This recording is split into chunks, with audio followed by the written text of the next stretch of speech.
Ya, dengan kabinet gemuk, pemerintahan Prabowo Gibran juga punya sederet program beranggaran jumbo. Salah satunya janji mewujudkan makan bergizi gratis, tapi apa daya, anggaran negara tiris. Penghematan besar-besaran dilakukan dan memicu kegaduhan. Menteri Keuangan diminta untuk merekonstruksi ulang pos kementerian mana saja yang terkena pemotongan.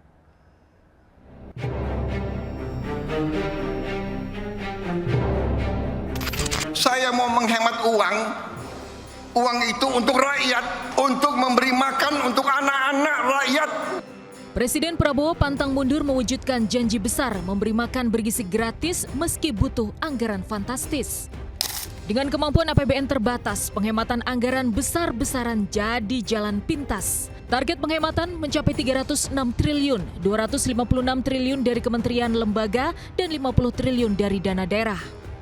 Perjalanan dinas, seminar, pengadaan alat tulis, dan semua operasional gedung dipangkas 50 hingga 90%. Dampaknya langsung terasa. Sebagian lampu dan AC di ruangan Kemenko Perekonomian dimatikan. Di Kementerian Kesehatan, penggunaan lift dibatasi, memicu antrean panjang absensi saat jam masuk dan pulang. Demi hemat listrik dan air, PNS hanya akan kerja 3 hari di kantor. 2 hari lainnya diminta bekerja dari mana saja. Tapi hemat operasional saja tentu belum cukup, terutama bagi Kementerian Pekerjaan Umum yang anggarannya dipangkas hingga 73%. Di hadapan Komisi 5 DPR, Menteri PU Dodi Hanggodo buka-bukaan soal nasib proyek infrastruktur tahun ini.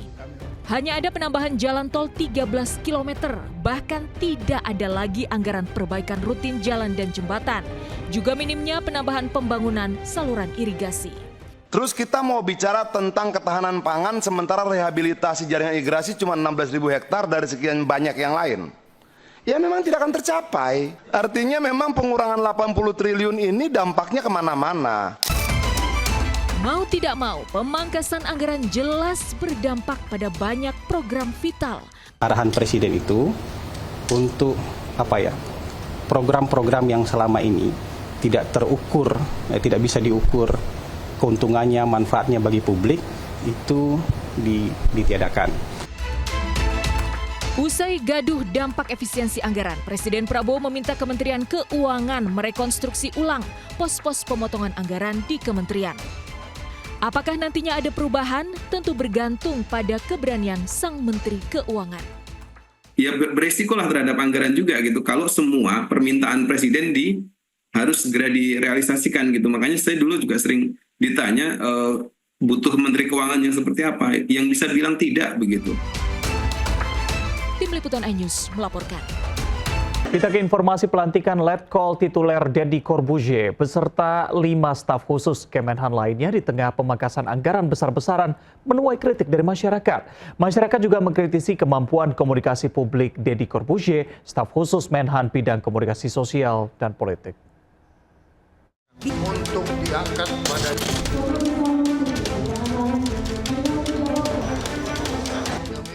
Letkol tituler Deodatus Andreas Deddy Cahyadi Sunjoyo alias Deddy Corbuzier Selasa siang dilantik Menteri Pertahanan Syafri Samsudin menjadi staf khusus Menhan bidang komunikasi sosial dan politik.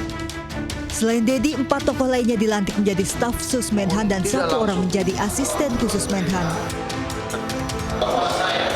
Untuk diangkat pada jabatan ini,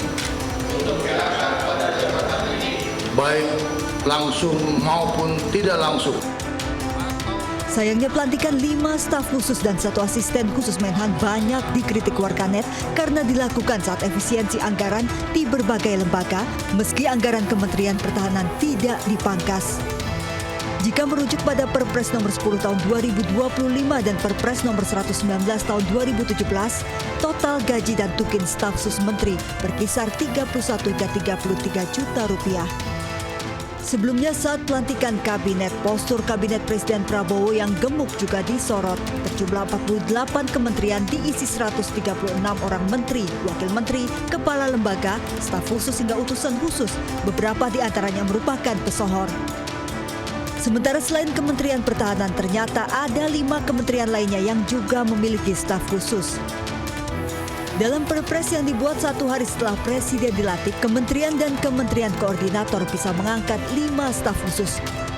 Berbanding terbalik, untuk menghemat anggaran, negara tetangga Vietnam justru memilih untuk memangkas kementerian dan lembaga dari 30 kini menjadi 22 kementerian. Dengan pemangkasan ini, Vietnam menargetkan penghematan setara 72,5 triliun rupiah. Tim Liputan iNews melaporkan.